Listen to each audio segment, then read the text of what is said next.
I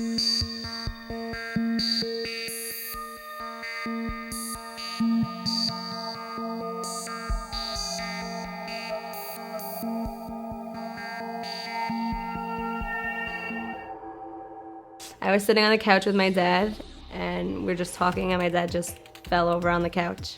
I just called for my mom right away to look. To look at him. Once I looked at his face, I saw his eyes roll back, and I knew I was in trouble. And I yelled to my daughter first to call 911, and then I said, no, that's not good enough. We're calling Hatzalah. I came running in the door, and Mr. Klein was on the floor, and it didn't look good. It was a really bad scene. They checked his pulse, and there was no pulse. We saw that he was in VFib, which is a lethal heart rhythm. The heart is not pumping, it's just sort of quivering.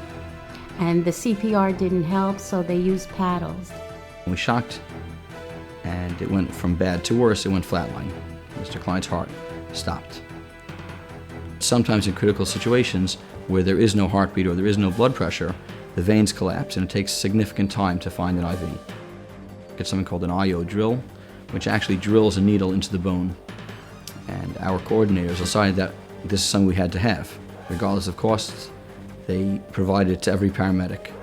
And we used the IO drill to drill a needle into Mr. Klein's bone and to enable us to give medications. And we gave 2 rounds of our first-line drugs, and Mr. Klein went from flatline into VTAC. Again, VTAC is a lethal rhythm, but it's what we call a shockable rhythm. We administered another shock, at which point Mr. Klein converted to a supraventricular tachycardia. His heart rate was about 180 to 190, and then on its own began to slow down to about 160, which is a more maintainable rhythm. And at that point we were able to get a blood pressure. Then they quickly took us to the emergency room, and there Hatzalah still stayed with us. They were there the whole time while they're prepping my dad and bringing him in and checking everything. Patients are not just patients to Hatzalah.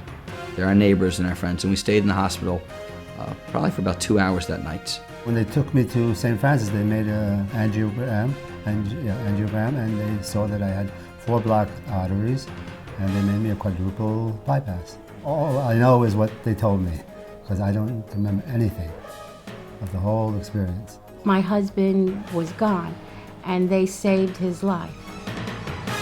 It's one of those moments, bringing somebody back, not from the brink of death, but from absolute medical clinical death. Mr. Klein was not breathing. His heart had stopped. He was clinically dead. Today, my husband is alive because of Hatzalah. And it's just one of those very, very rare moments that is just what this is all about. About 8 weeks ago, I was sitting in my own home, Friday afternoon. My beautiful son Menachem was eating some Erev Shabbos kugel, turkey, and he began to choke. I gave my child a little pat on the back, and he just continued to turn blue, and he wasn't talking at all. And with one hand, I started to deliver my own son back blows, as we are trained to do so.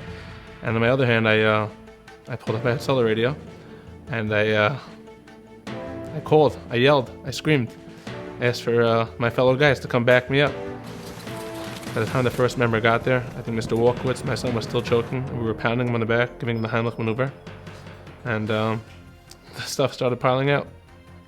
And he started to breathe, he started to cough. And we turned it into a L'chaim celebration when all the guys came over. But I was able to experience firsthand what it means. That to see a life in your hands, it was my own child. And I don't know, without Hatzalah, I don't know what I would have done.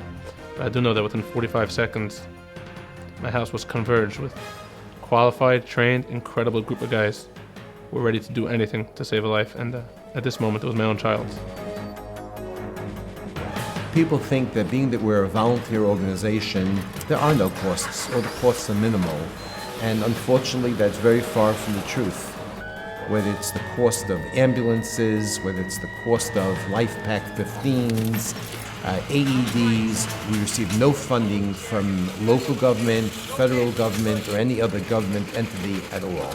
Our entire funding for our budget, $900,000 a year, comes from donations from the generous public that we serve. Our members have one desire, and that is to save lives. Without ambulances, without life packs, without radios, without insurance, without drugs, we can't do our job. There actually are a number of life-saving pieces of equipment out there that we would like to own, but we can't afford to own.